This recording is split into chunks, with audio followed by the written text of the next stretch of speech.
नमस्कार साथियों। Physical fitness test अर्थात शारीरिक जांच।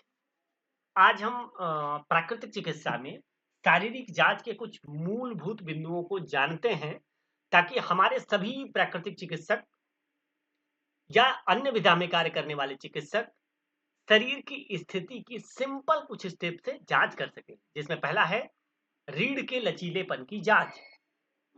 अब इसमें करना क्या है कि दोनों पैरों के साथ मिलाकर खड़े होकर घुटनों को मोड़े बगैर हाथों की उंगलियों से पैरों की उंगलियों को छुएं। यदि ऐसा नहीं कर सकते हैं तो यह आने वाले वर्षों में जोड़ों के रोग, गठिया, स्पॉन्डिलाइटिस होने का संकेत है। मतलब गठिया स्पॉन्डिलाइटिस होने के पहले व्यक्ति को ये शरीर में सिम्टम आ जाते हैं, जिसकी एक साधारण जांच जैसा कि पिक्चर में दिख रहा है, यह जांच करके पता लगाया जा सकता है कि पेशेंट को भविष्य में क्या गठिया स्पॉन्डिलाइटिस हो सकता है। चलिए आगे बढ़ते हैं। दूसरा, मांसपेशियों के ताकत की जांच। तो पीठ पीठ के बल फर्श पर लेट जाएं, हाथों को सिर के पीछे रखें, पांव किसी भी चीज का सहारा लिए हुए न हो और न ही कहीं फंसाए हुए हों। अपने शरीर को 90% पर पैरों की तरफ उठाएं।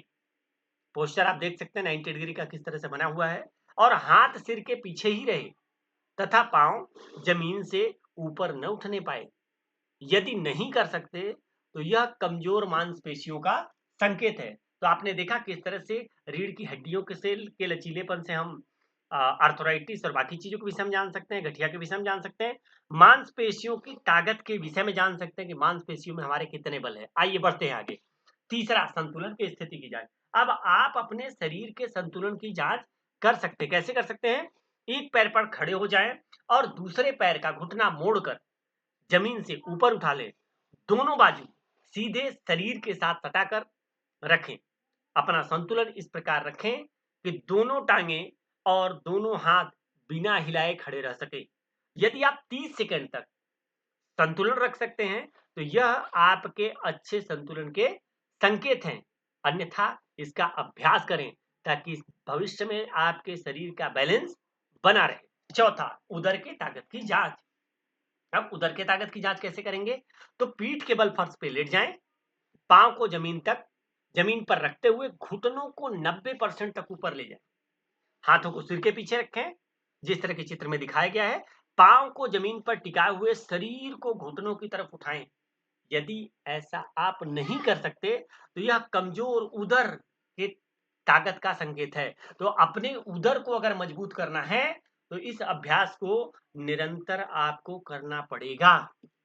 चलिए, निचली कमर के ताकत की जांच। अब आपके कमर का हिस्सा कितना ताकतवर है, इसकी जांच के लिए पेट के बल फर्श पे लेट जाएं, हाथों को सिर के पीछे रखें, शरीर के अगले भाग को 25 सेंटीमीटर उठाएं, टांगे जमीन पर न सटी रहे। यदि आप नहीं कर सकते तो यह कमजोर नहीं कर सकते तो यह कमजोर निचली कमर की ताकत का संकेत है। अब देखिए यहाँ पे दो दो चीजें हैं। पहला तो नहीं कर सकते तो संकेत है, दूसरा करके इस ताकत को बढ़ा लीजिए ताकि आपके कमर की मजबूती बनी रहे। इसीलिए योग और प्राकृतिक चिकित्सा को दुनिया की सबसे सर्वश्रेष्ठ चिकित्सा मानी जाती है कि आप जानकारी लेते लेते अपने आप को अपडेट कर सकते हैं, फिट कर सकते हैं। चलिए आगे बढ़ते हैं। ग्रीवा अर्थात गर्दन के लचीलेपन की जांच।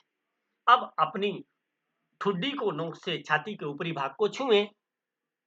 अगर ठुड्डी से कर सकते हैं तब तो ठीक, और यह नहीं कर सकते तो यह कमजोर ग्रीवा के गर्दन के लचीलेपन का संकेत है। तो सूक्ष्म व्यायाम करते रहे, गर्दन की ताकत बढ़ाते रहे और जीवन का आनंद ले। कंधों के लचीलेपन की जांच। अब कंधों का जांच कैसे करेंगे? दाहिना हाथ कंधे के ऊपर से पीठ पर ले जाएं तथा बायां हाथ कमर के नीचे से पीठ पर ले जाएं। दोनों हाथ को कमर के पीछे छुएं जैसा कि इस चित्र में दिख रहा है। अब इन हाथों को बदलकर, मतलब पहले इस हाथ से छूना है फिर उस हाथ से छूना है, अर्थात बायां कंधा के ऊपर से पीठ तथा दायां हाथ कमर के नीचे पीछे पर ले जाएं, पीठ पर ले जाएं और जाके इसको दोहराएं। यदि आप नहीं कर सकते तो यह कंधों के कमजोर लचीलेपन का संकेत है।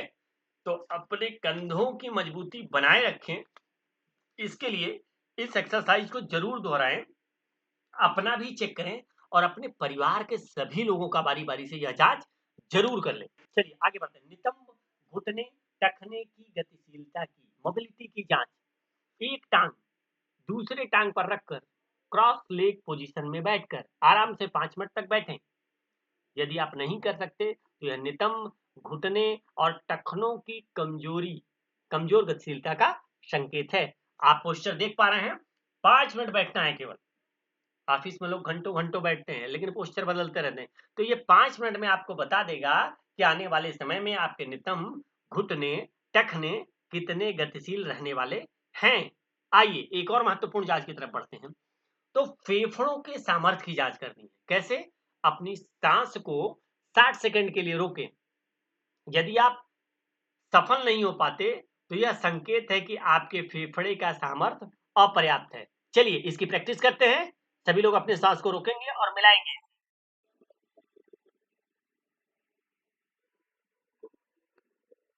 इससे पता चल जाएगा कि आपके फेफड़े में कितनी ताकत है, आपका फेफड़ा कितना ऊर्जावान है और अब आपको क्या करने की आवश्यकता है।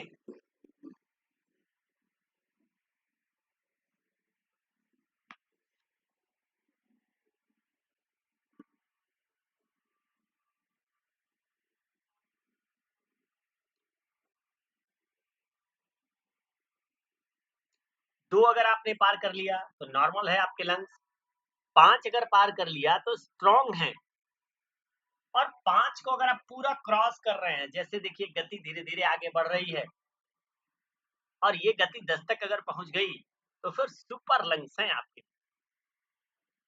चलिए प्रैक्टिस जारी रखिए, निश्चित रूप से आप 10 पार करने वाले हैं। कम ऑन, थोड़ा और। Yes, yes, you can, you can, yes, okay. Next जांच की तरफ बढ़ते हैं। अब आप सुपर को क्रॉस कर चुके हैं। आगे बढ़ते हैं, फेफड़ों के ऊर्जा की स्थिति की जांच।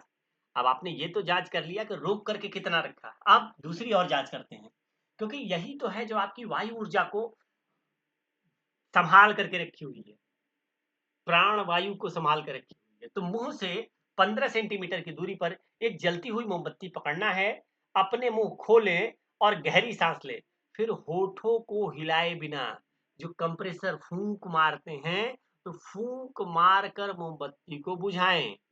यदि नहीं कर सकते तो यह फेफड़ों की कमजोर ऊर्जा की स्थिति है।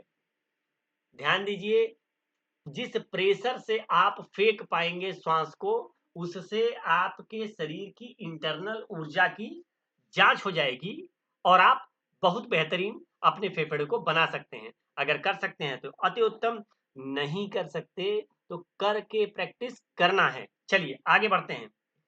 मांस चर्बी के अनुपात की जांच। शरीर से पतले व्यक्ति कम वजन के होते हुए भी अधिक चर्बी युक्त हो सकते हैं। उदर क्षेत्र चर्बी युक्त होना ठीक नहीं है, क्योंकि यह हृदय रोगों के खतरों की तरफ प्रवृत्त करता है। अपनी छाती और पेट को फीते से नापें।